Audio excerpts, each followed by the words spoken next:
Thank you so much, everybody, and I welcome you all again, to this monthly webcast, the knowledge webcast that SHRM does.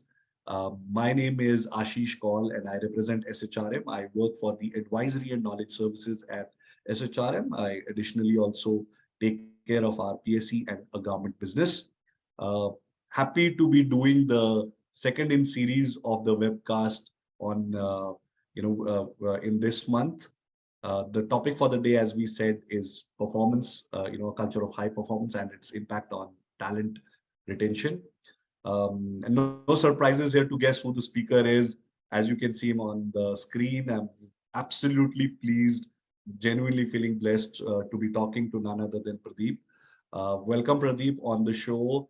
Pradeep is a HR transformation director for APAC, Middle East and Africa at Sodexo. Prior to his long journey where he wears both business and HR hats, at Sodexo, he's worked for organizations like Airtel, Reliance. He's, initially worked in the pharma sector at the start of his work life. So welcome to the show, sir. Thank you very much, Ashish. Looking forward to have a wonderful interaction. Fantastic. You have a huge fan following. Right? I could clearly see people on the social media, saying that we would come and join this. So I know that all this audience is come here for you. So without, any educing, this is a topic that really is of great importance, particularly in the month of March, when all of us are probably filling up our goal sheets, performance cycles.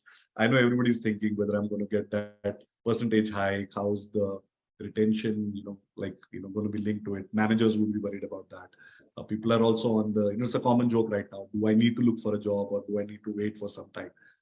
But having said so, this has been a topic that's always been debated, discussed. We found out some very unique linkages to it. And, before I come to you, so we did the SHRM Global Culture Report 2022, and this has just been 3 months. So, it's pretty much kind of applicable. And I'm sharing both India and the global perspective. What we found out was that 87% globally people, and we had almost more than 6,000 people who participated. 87% people talked about that, the culture has improved, is becoming good at workplaces. It is becoming open, transparent. But surprisingly, not so surprisingly, it also had a good correlation with performance as well. So people also talked about, how places are becoming more performance. Now, 90, but at the same time, 90% of people, of the people out of that 6,000, 90% of the people who did not rate their culture as high performing, also were thinking about quitting. So when we asked them, do you think that your work performance is high? Do you think your workplace is high performing? No. And you quit? Yes. 90% of them said that. And even 32% of people who rated their work culture high, right? Out of that, 32%. So all the people who rated their work culture high, which was almost 87% of the 6,000, but almost 32% of them still want to quit their jobs. They're equally looking out. Now, given that, Pradeep, and I'm sure that you face this every day. You get asked about this every day. Seems like that, yes, probably when you have a low, when performance is not good correctly, people will tend to quit. But equally, we see that when people who love their organizations, believe that the performance is measured correctly, even they are looking out. What do we make out of this data? What do we make out of this whole story? I think my view on this is now certainly these kind of numbers are alarming for organizations to really look into the people quotient of it, because people is a big differentiator any organization can have. And a great organizations typically have great people, engaging people, higher retention ratio and everything. And when we see such numbers, obviously it is an alarming for the HR fraternity that how do we really look into this particular parameter. And the expectations of the employees are rising day by day. Even if organization wants to reach to a certain level in terms of expectations, employee experiences, the employee is actually gone to the next level. So most organizations are grappling or they're trying their best to reach to the to meet the expectations. Some of the organizations are claiming to create a great work experience, and some organizations have really made those marks. but it is no doubt a very clear, clear perspective which everyone has, that employee retention, employee performance, and employee engagement, all the three are very much interconnected.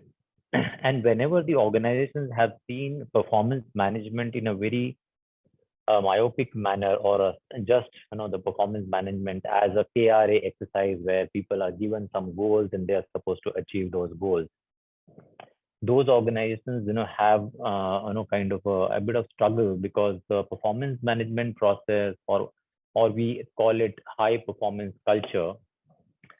Basically, in my view, the high performance culture is not only the KPIs and KRAs which we set, but these are set of values, beliefs, and behaviors that enables an organization to achieve excellent results and high level of growth. So whenever we are talking about the performance, we do not talk in isolation with KRAs, KPIs, but we talk about culture, we talk about leadership behaviors, we talk about growth of the organization. And sometimes you also see that organizations, we are fast-paced, growing organizations. There's a tend to, be a little bit inclination of employees also being very, highly engaged, and the performance culture is also very much visible there.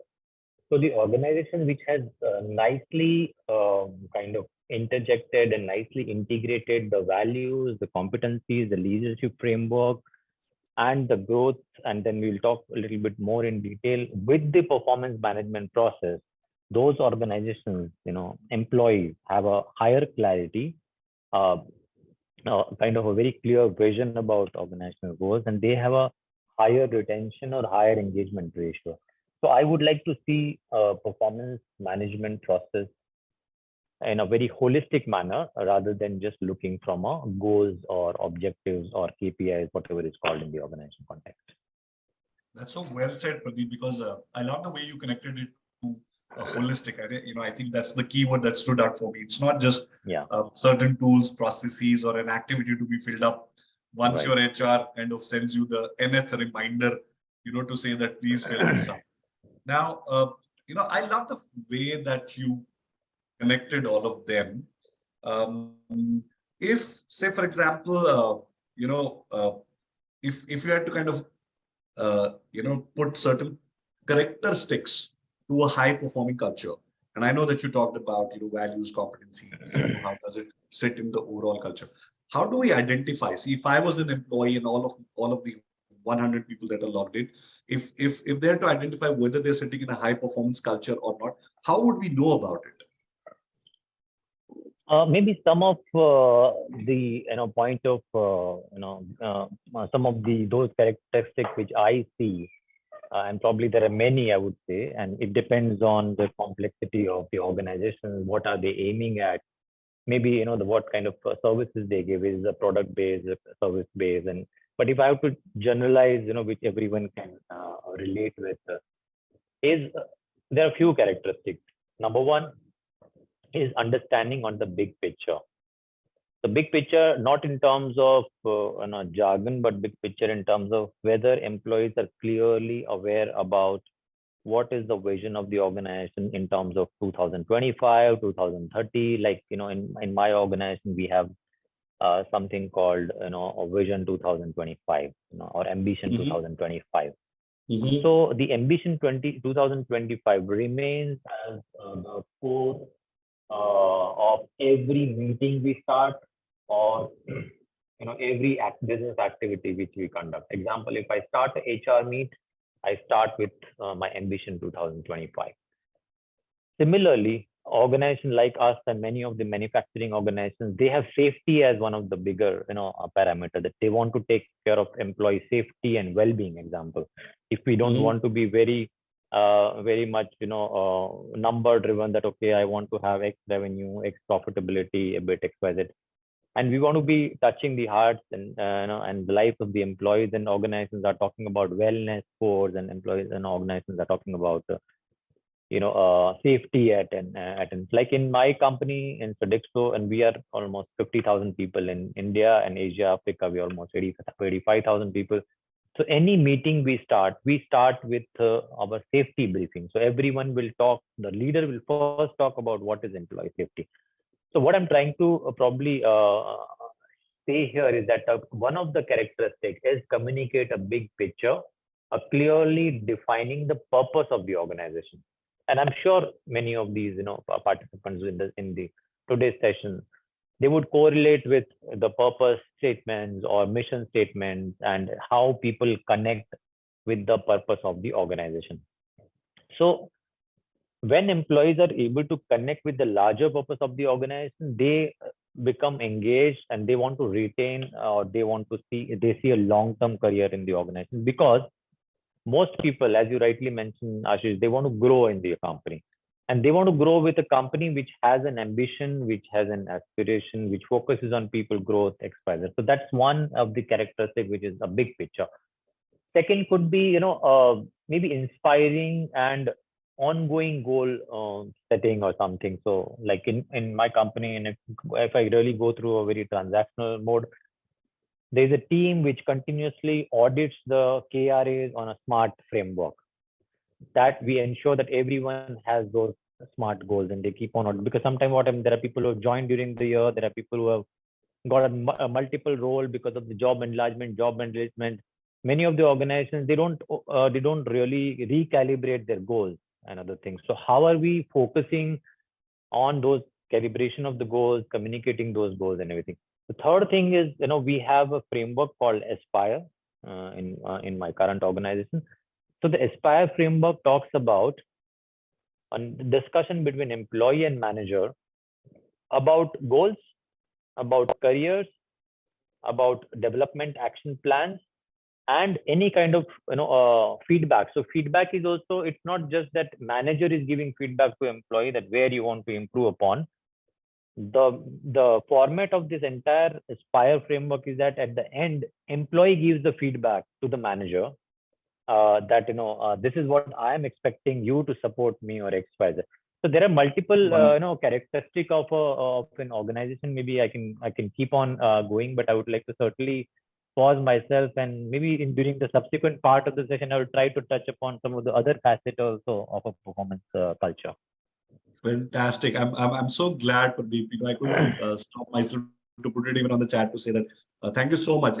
Two things that stand out for me, and I'm sure the audience, please put your comments on chat if something else stood out for you. I loved the point of purpose, the linkage of purpose to performance, and I also love the fact what you said in the end. Say the reverse ask from an employee on an organizational performance, or for demanding excellence from the organization for what it can enable for them to do much better. I think those are some of the things that really matter. So for everybody who's logged in here, please feel free to put your questions on the chat. I promise you, I'll try my level best to ask as many questions as we can from Pradeep. I'm going to do a discount to my questions. But Pradeep, one interesting one, and this one has come from Muskan, one of our, she's logged in. And this is a really good one. I could not stop myself from asking and wait till the end. So she's asking, see, in a startup culture. So I'm kind of summarizing the question. So she says, in a startup culture where there is a lack of organizational policies or structures, and there would not be a well-established performance. Is there a future for people to stay there? What happened to HR people over there? Because they're not exposed to these performance matrices, and would they even get a chance in well-established organizations because they've not seen this? Yeah, I think it's a wonderful question. I must I have a lot of respect for people who have worked in startup, and this is kind of a very apt question, very grounded one. Nothing to no big jargons into it, but yeah, it's a very true and apt question. That the startup, like I did almost 3 startups in my previous companies, and I can completely relate with how the startup is. The goalpost changes. Maybe I think I maybe, if I'm not wrong, in many of the startups, the annual target sometimes becomes the 6 month target, or sometimes it becomes the quarterly target also. And things are so much changing and never changing. because the product has such a huge potential, or sometimes the vision, the promoters, the product is so difficult that it is very difficult to take the initial kickstart also. So it both, these things are extreme in a startup ecosystem, and I have worked with startups, and I have understood that. And yeah, it is, I would say, if somebody is in an HR and get an opportunity to work with a startup, I would say it's a wonderful opportunity rather than seeing it as a challenge, because it gives an employee a kind of an agility, an HR person, a learning the agility, flexibility, that how can we create employee engaged and retained with that entire madness which is going on in startup, because everyone has joined a dream which is larger than life to create something big. And there are people, the multiple, like there are people who are looking forward for more clarity and detailed understanding on the KRAs. They want an KRA which can be measured annually. However, in startup, the goalpost changes and certain in the course of the action, because the policies changes, the environment, some new competitor comes. So it's very, very complex. I don't know whether I will be able to answer 100% accurately on that, but I would see, instead of seeing startup as a challenge, I would see it as an opportunity, because HR people can do a lot in terms of experimenting and making an employee feel that what is that which the startup, the founder, what is the vision they have, what is the, and you are actually, most of the founders I have seen that they see HR as, kind of their buddy or their mirror to themselves, because they want to resonate their vision and dreams and everything through HR. And if the HR, they themselves get bogged down with that madness which is going on of the ensuring retaining people, people will demand any kind of salary, making them ensure that they're retained and they get a clarity on performance, and then the policies are not there, structures are not in place. It is a mammoth task. What I would suggest to actually go in a very step-by-step manner. So don't create complex performance management processes if you are in a year one of the startup or year two also, and keep the leaders informed that let's have a very simple power of three. Actually, most of my organization which I've worked with, most of them believed in power of three, means just keep one or two or three KPIs, very sharp one, but three KPI, whether it is revenue, EBIT, and this. Other thing is that keep 50% of the weightage to the organization performance and 50% of the employee performance, because I've seen that when you 100% weightage is on the employee performance, there are departments which cannot showcase more than what they can deliver in year one of the startup and maybe year two, but they are actually the building blocks of the organization. So at least 50% of those things are taken care. So I think my only suggestion there is that take it as I would not further elaborate much on it, but take it as an opportunity. Keep simple performance management process, which is power of three or maybe two KPIs. Ensure that the competencies and career remains core to it, because the startup is the only ecosystem where you can talk about great careers ahead, because a setup organization, they sometimes kind of communicate to employee that after 3 years this will happen, after 4 years or 5 years this will happen. But in startup, you can really promise a wonderful career to a young talent, maybe in a year or two, because they are initially the founding member of the startup. So, make it simple. Career is must have in your performance management process. And another thing is the value system, because I'm very sure that the promoters' values and vision needs to be cascaded and communicated to the employees, because many of them, they have a very sharper and very larger than life vision and dream, or whatever we call it. And if we communicate in a very progressive and a proactive manner, I think these are the great ingredients to have a good performance culture.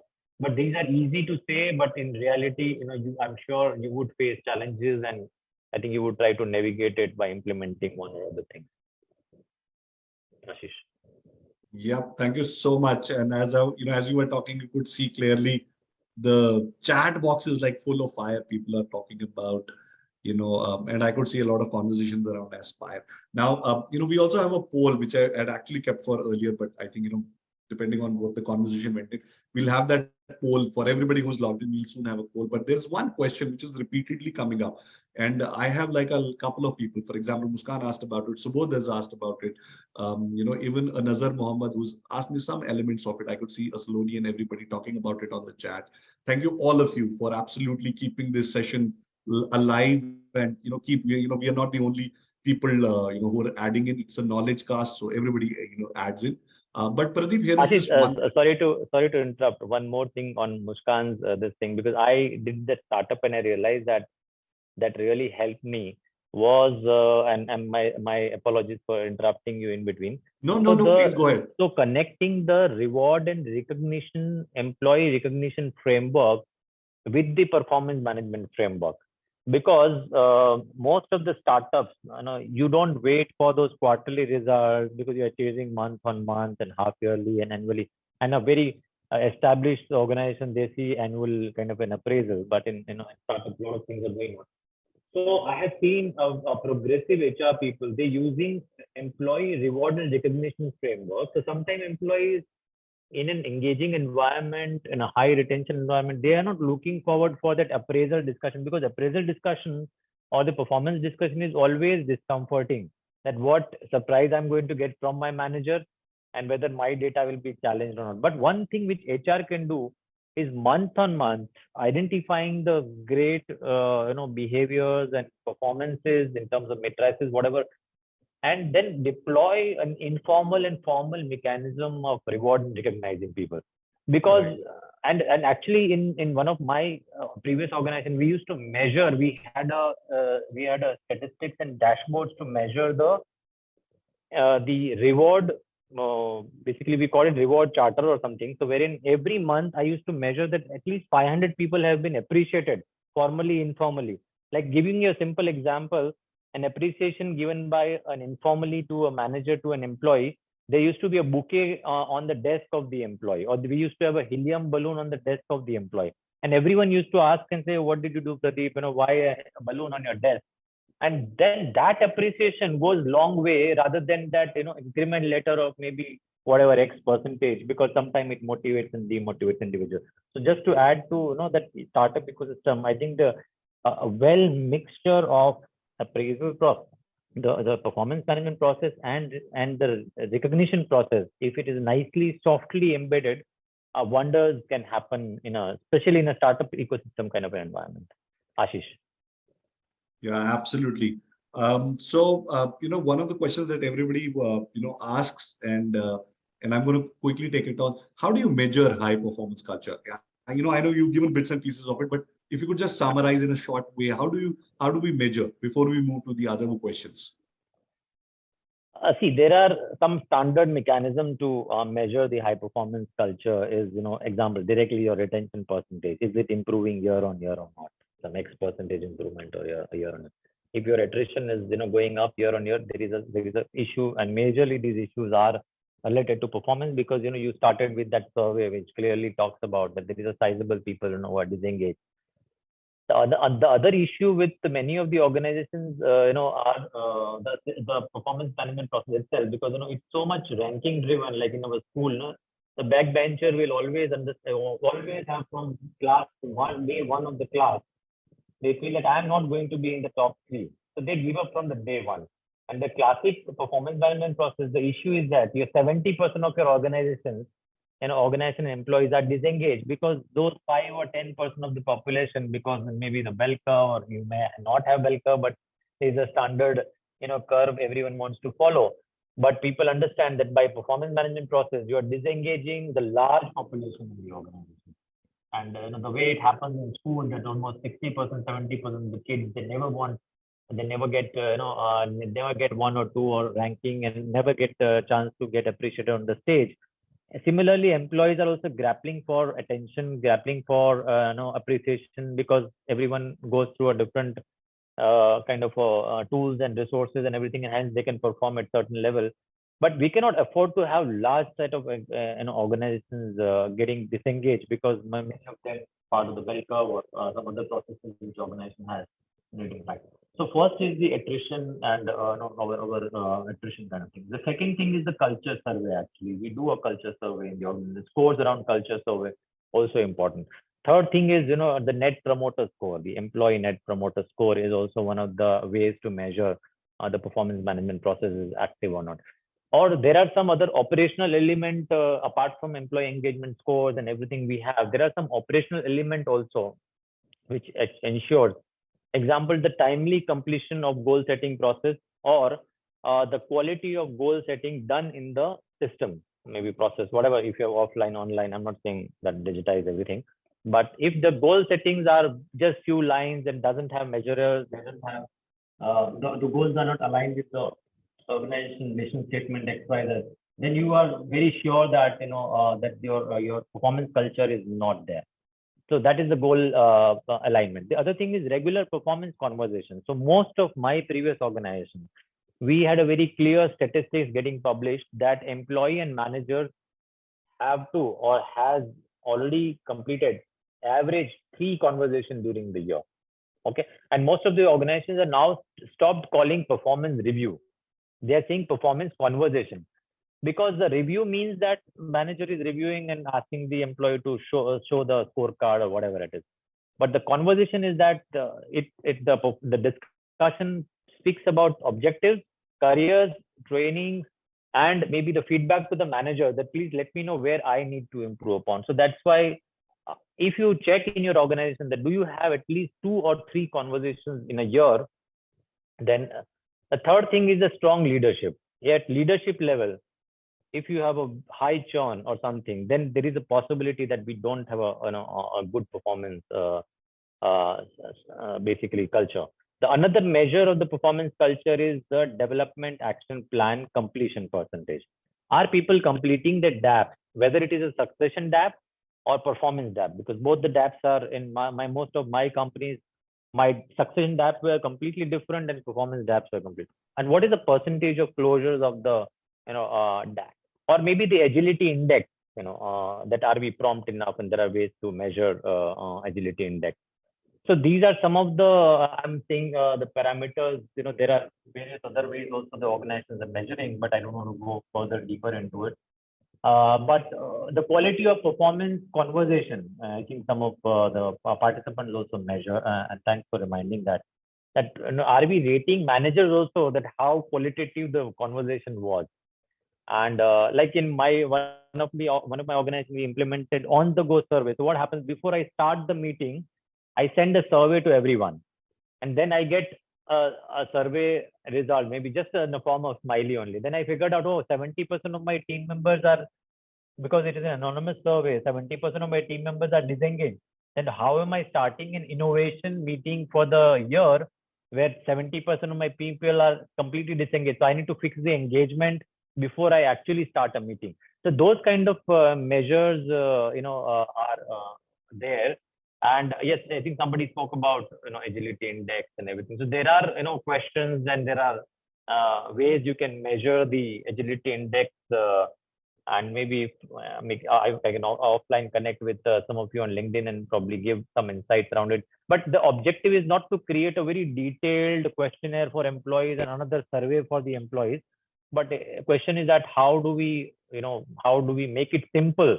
Even if you are keeping 3 questions or maybe 2 questions, or you just ask, are you engaged or not? Just 1 question. So now the annual survey, Ashish, annual surveys are fading away actually. Yeah. On the go surveys are the in thing where you want to measure things at the right moment. Sorry for elaborating, Ashish, but over to you. No, absolutely. See, they're enjoying it with you. You're talking directly to them, and I'm learning in the process. So nothing better than this. Great. I know I have a Salonian, everybody saying, they like asking questions as questions, Dipsing. But I think, what I would want to add to the agility index is to say that, with every change in the business, if you could go back, as Pradeep said, to say, are you engaged? Because when your customer, when your situation, market situation up downs, even at those moments, you can go back and check with the employees. I think that's how you make sure that, whether people are keeping up with it. Okay, now I know that a lot has been done. Let's do a small poll here, because I have got a lot of questions, Pradeep, also on people asking about organizations 100 crore and above, 50 crore and less, so on and so forth. But let's get a poll. So can we have the poll on the screen so that everybody, yes, fantastic. So I'd request everybody who's logged in, please take the poll. Choose one of the options that you see on your screen. Okay, I have the first person taking the poll. So do you believe that your organization has attrition due to performance issues?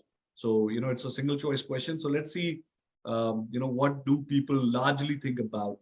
And then, of course, we have a lot questions. Pradeep, you are like you put the session on fire. I have like tons of questions with me and I'm looking forward. So let's first see what do people believe? How deep is the problem? We're keeping the poll again open for another maybe 30 seconds. Please request everybody to take the survey. I have almost 72% participation. I'm going to keep it another 10 more seconds. Request everybody. We are more than 100 people here. So, there's no reason for us not to get at least an 80% participation. So let's see, what do we see? And this is going to be very, it's going to be very interesting of what we're going to come up with the poll. Pradeep can see, the results on his screen as of now, but which is why he's smiling. Okay. Thank you so much. 79% people who participated. We're sharing the results on the screen. 10% of you who strongly agree, yes, there is attrition. Whopping 37%. So if I put up like the top two together, almost half of the people, Pradeep, who logged in are talking about that, yes, the lack of all of those things that you talked about are leading to attrition. And imagine this is happening in a year when we've just come out of a great resignation, when the economy is doing crazy things all over the world. We have a global war going on. The new year, the 2023 is looking like, somewhat very differently. See, in all of that, what I wanted to put up a question, Pradeep, summarizing all of this, is that, see, we really love the pointers that you talked about. And this one came from Nazar Mohammed. And I find this is like a very good question. Let's call out the elephant in the room. So he asked, usually these mission vision statements, or I'm adding to his question to say all the performance systems, very easy for us to put up in place, or the tools to put up in place. But most of the times they get diluted. And see, how do we sustain a performance culture? How do we sustain a performance culture? Yeah. And I think it's a very classic question because setting up the performance culture is not an overnight kind of effort, and it consumes a lot of energy of HR team members, and sometimes it is frustrating for some of the HR managers, leaders who are visionary. If you could come a little bit nearer to the laptop. Sorry, we lost you. Now it's better. Yeah, now it's better. So I was saying that it is very frustrating for many of the HR leaders who truly wants to create that culture, but sometimes the leadership is not supporting. Sometimes the processes are not there. Sometimes resources are not there. Many such other challenges, and that's why we end up thinking that maybe investing time in culture, values, communicating the EVP. We recently launched our EVP called Belong, Act, and Thrive, and we believe that those things, should I really put effort into those lines or not? I would say you need very minimal amount of effort when you are in a literal sense, when you are actually trying to cascade and communicate the company vision and value. If it actually comes from the leadership, and most of the leaders talk, like example, safety is one of your values, and you decide that before starting of the meeting I will have a safety briefing. Or suppose if you're a startup and the innovation is one of your core strategy, then maybe every meeting starts with something on innovation that that ignites the idea. So culture building is a long-term effort, but sometimes we get a little back because we don't see the immediate result on culture building and everything. But I'll give you one simple example. Family. Let's take an example of family. So family have their own values, and because the families have their own values and set of non-negotiable and other cultural elements, the family remains together intact. and the children, and for the entire generations, they grow, and the set of values which are laid by the family members, they all adhere, that they work as one united team, and they support each other on their hard and maybe wonderful times. So even organization is also made up of people. These are not nuts and bolts. Basically, they are live people like you and me. So when we as an employee, when we come to organization, we don't leave our software element at home. That okay, no, I'm now my machine and my body has come to the organization, which has no value system, nothing. And that's the reason even the wonderful organizations have a higher level of attrition, because the software elements are not taken care. So I would strongly feel and believe that the value systems, the EVP, and the culture and other elements are key and core to the organization. And HR people who are looking for an immediate result of some kind of a magic happening, that they have started some culture initiative and suddenly those things will appear. Those things are not going to appear. But if you really ask me, even a smallest initiative by you can create ripples in terms of organization culture and building that. So I personally strongly believe that these are important. Giving a simple example, in one of my company, we launched the EVP, the employee value proposition framework. And the moment we started communicating EVP through employee stories, and there are nice, simple, humble stories on maybe on internally within the same planet, and again on LinkedIn and many frameworks, we started to know that best in class talent started to look for job opportunity in our company. And we were able to attract the right kind of talent who believe in those values, and they started joining us. So by communicating internally, it is not only benefiting internally, but when you communicate externally also, the talent, the best in class talent starts coming and joining you because they want to join.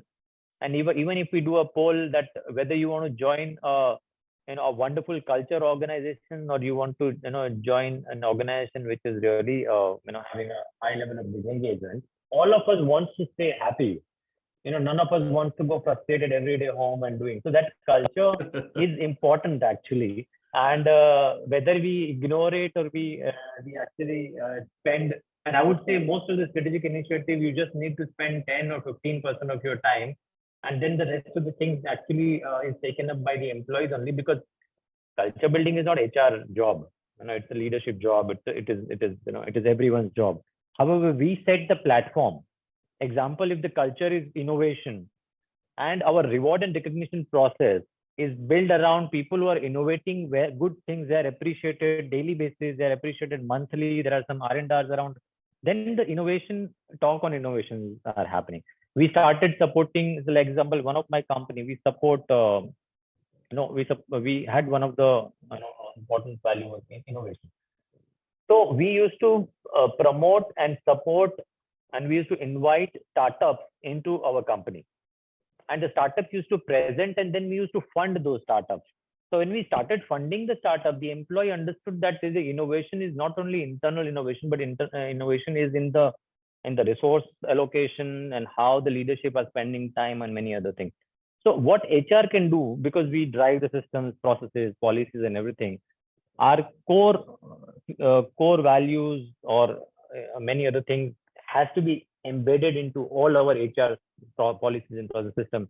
And then there is some kind of change will happen.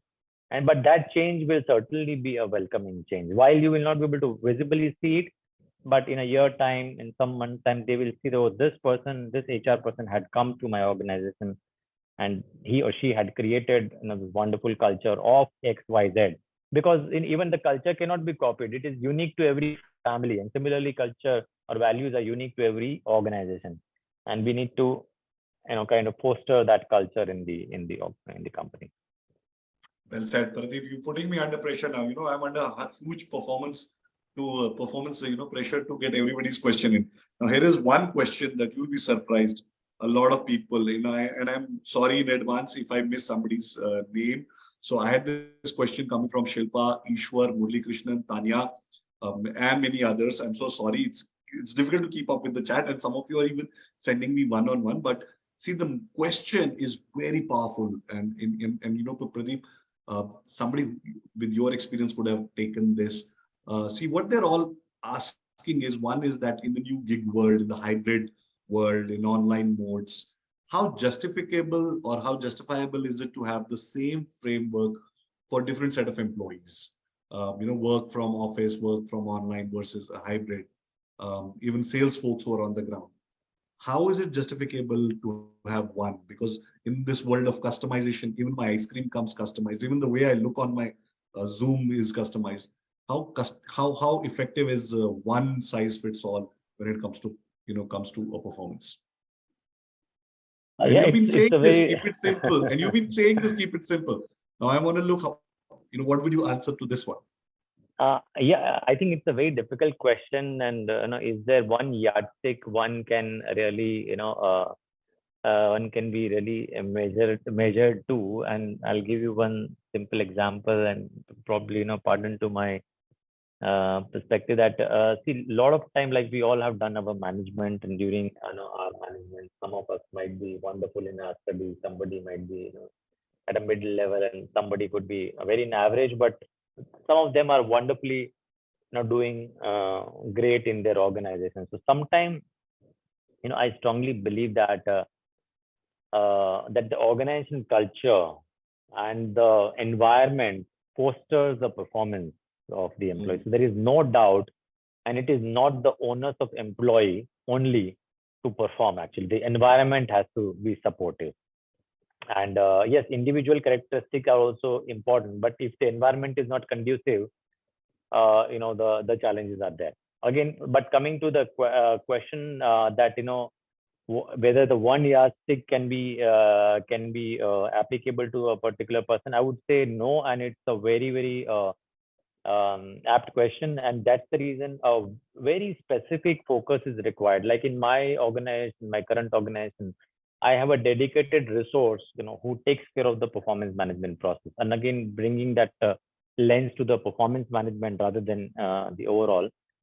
And that individual is continuously focusing on various things. And now I'm going into transactional things, because a lot of the time we in these forums, we talk the very kind of a 1,000 feet discussion, but then we are not able to really come to the core that what we really need to do.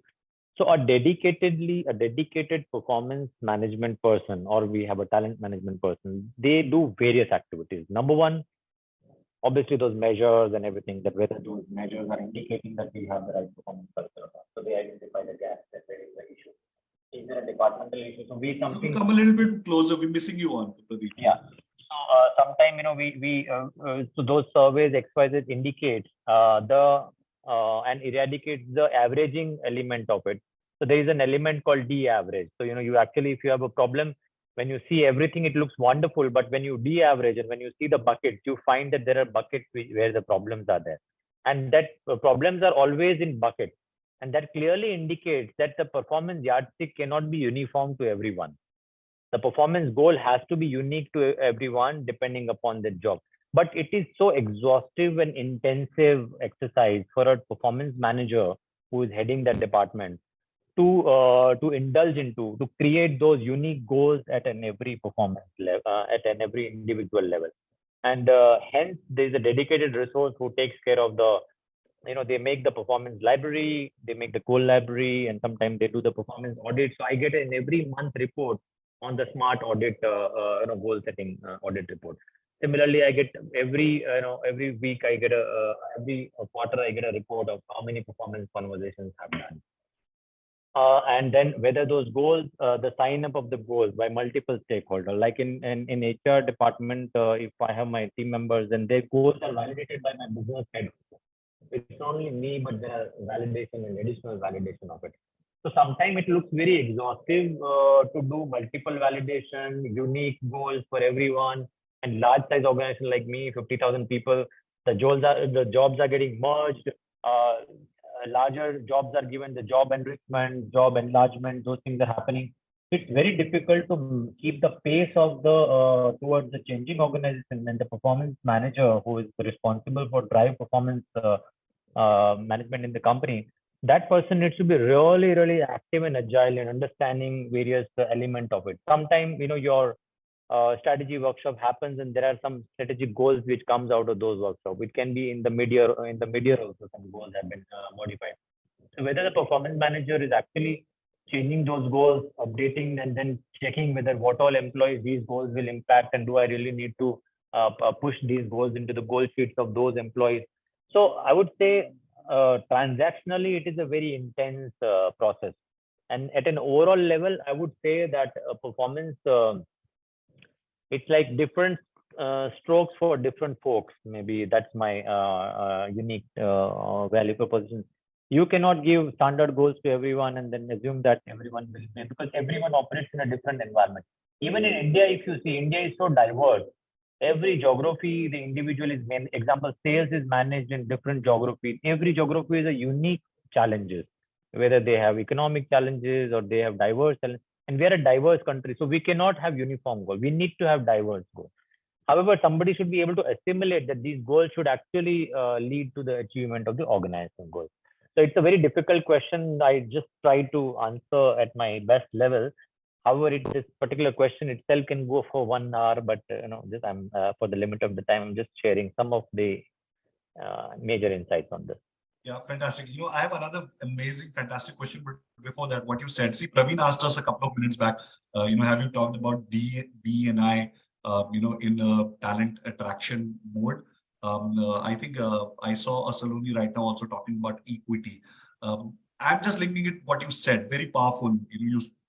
You put it very simply, but yet very powerful in the sense that even in a simple sales process, there are nuances of a region, even in all other operational works that an organization does.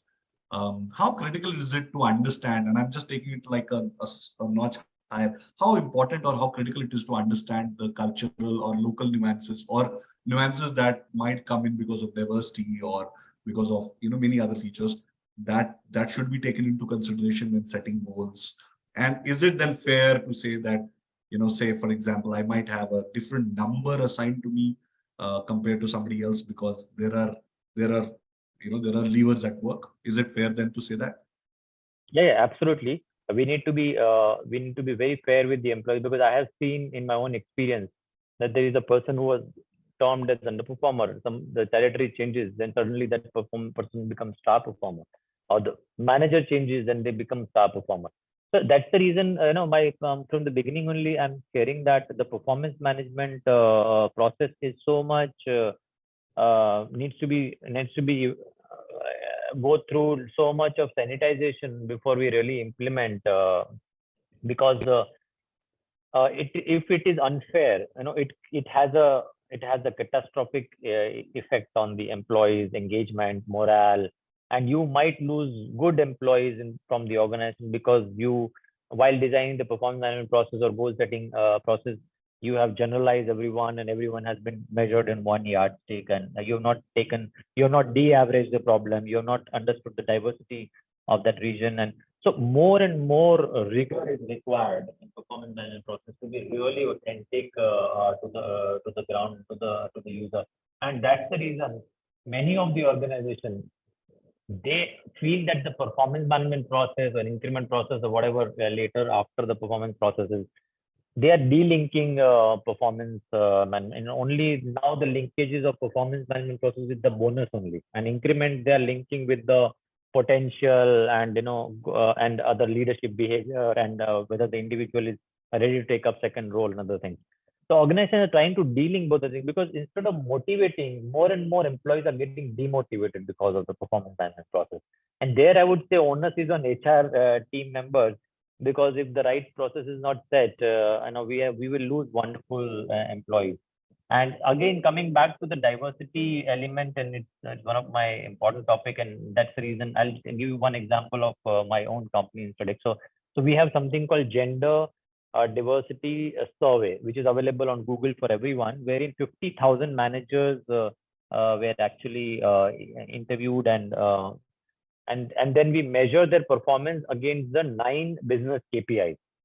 And then we figured out that it is not just the performance management process, but various other elements, including the gender diversity, which can impact the performance performance of the organization. An example, we figured out that wherever the gender balance is between 40 to 16, please, men, don't misunderstand me that I'm just advocating women hiring or something. But what I'm saying is that nice balance, because nice balance is important rather than just pushing a women talent or something. But a nice balance. Then in Sodexo, 50,000 managers, there are 9 business parameters. We are doing wonderful on all the parameters if we have a nice team actually. So then we get puzzled that is it performance management process, or is it that environment, the culture in the company which is important? Because our survey says that the environment, the demography and various other elements of that particular business unit makes or breaks the business unit performance. And that's the reason many of the startups or even good companies, they fall back on their revenues and many other elements because the right mix is not available. And then those are the same people. Giving one more example, I have seen so many nice and humble organizations, the CFOs and many such senior people, they are getting not as benchmark salary, somewhere 40th percentile of the market or 35th percentile of the market, they're getting the compensation in a smaller. But these people are wonderful performers. They have been staying in the organization for long. These manufacturing units have amazing level of retention.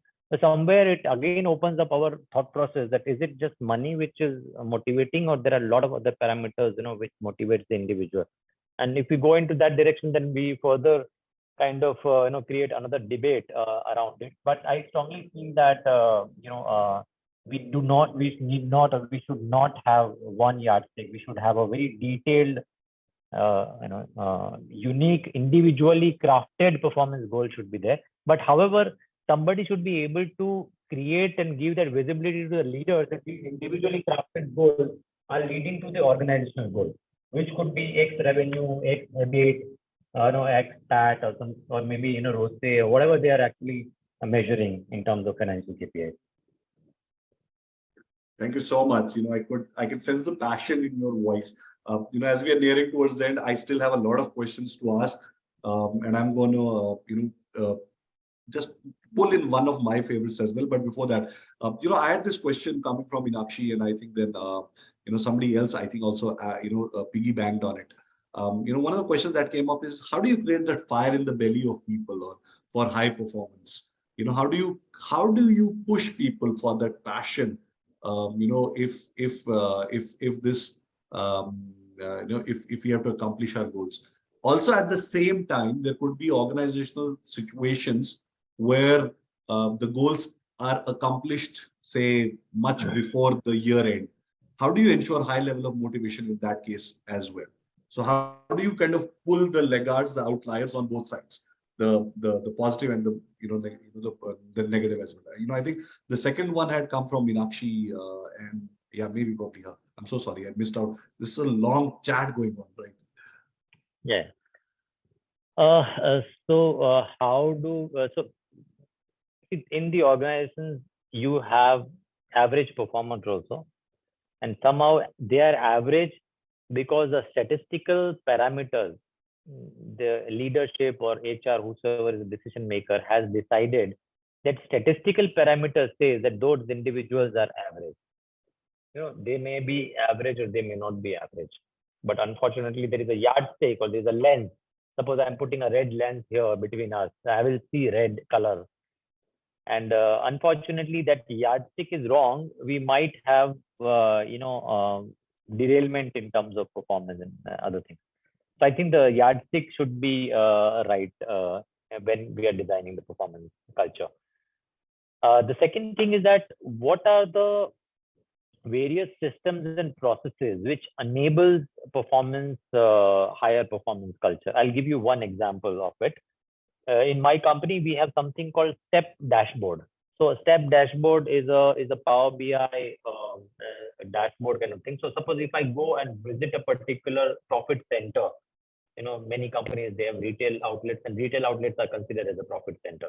In our company, we have almost 1,800 profit centers. So when I go to the profit center, I see that dashboard, and that dashboard gives me understanding that the labor cost is going up or down.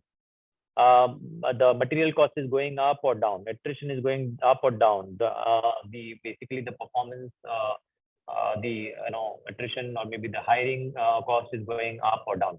So on various parameters, the profitability is going up or down, or maybe the EBIT is going down or up, GP margin is going up, adding service, additional services. So all those parameters are given in a dashboard, in a one-click dashboard to me. So before I go and meet that profit center head, I just have a one glance on my mobile phone or a smart device pad, and I will see that there are 5 parameters where this particular profit center is going down. And my conversation with that profit center head is actually on those 5 parameters, and they understand that the leaders are aware about the performance. Otherwise, we just go without preparation. Sometimes the derailment happens because there might be we are not able to sharp shoot the right kind of questions, I would say. So those kind of tools and other things are important, and it should be handy in hands of leaders and in hands of employees, and then we should be able to communicate to them that whether you are doing right or wrong. So there are, I would say, there are many other things which can be done, but just because of the time proximity, I'm just adding it to it. That systems and the right kind of environment is something which is key.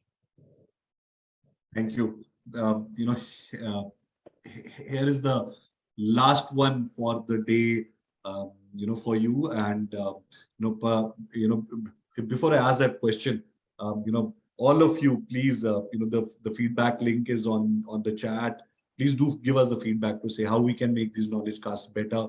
Do tell us, how do you feel about this? The conversations, should not stop. They can be continued. I will put up the LinkedIn link for Pradeep here. You can, of course, seek those questions if he's comfortable, on the LinkedIn and other channels. But the last one for the day, sir. See, we talked a lot about performance and how it is critical for even a retention and other parameters.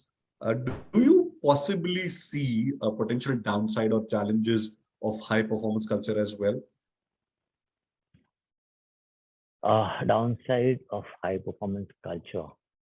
I would say there is a possibility of a little bit of downside when the softer elements are ignored in the organization, and where the high weightage is given to the harder element, whether the KPIs are achieved or not, because the numbers, is something. There are people who can achieve those numbers in a short-term gain, and then the next year you have a disaster in the same department because we got some short-term gains which are not the right thing, and people can. And I'm sure maybe many of us would agree that it is very easier to manage statistics and numbers as compared to the other element of it, which is true performance. And hence, I would say, yeah, it can be a very much too much of focus on performance and lesser focus on softer element, which is communicating. Because sometimes in performance management process, we are expecting something from employee to deliver the performance, but we are forgetting the fact that there is a lot which the organizations and leaders have to give it back to the employee. So there, the other element which HR can focus upon is the regular town halls and regular meetings about sharing the performance of the organization, because it is now the days have gone where you are evaluating employees. Now the employees evaluating managers and employees are evaluating companies, that are you performing or not, or should I join your organization or not, or should I join you as your manager or not. They are doing my 360 as a manager, and they are giving me feedback.